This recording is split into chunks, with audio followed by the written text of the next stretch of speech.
En fait, l'installation d'un potager sur les toits du Musée de la Civilisation est un défi parce que, premièrement, c'était de la culture en bac. Des légumes en bac, c'est pas commun. C'était de plantation massive en bac.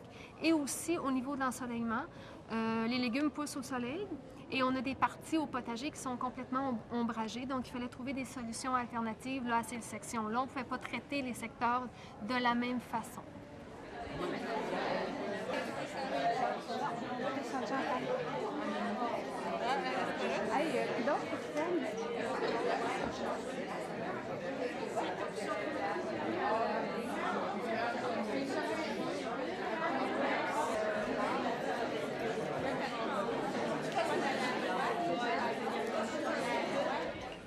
On ne sait jamais ce que nous réserve Dame Nature.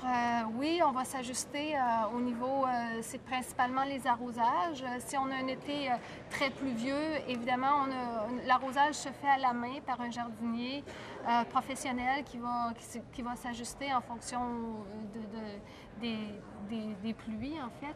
Et c'est une contrainte importante. Là. Si on a un été très pluvieux, là, on pourrait avoir des difficultés de croissance. Là. Donc ça, on n'y peut rien.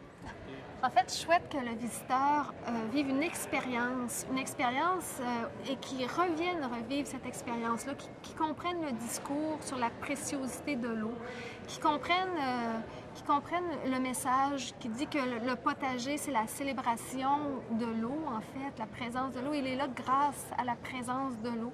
Qu'on comprenne le message et qu'on ait le goût de revenir voir ce potager-là un petit peu plus tard dans la saison parce qu'il y aura une évolution et une différence.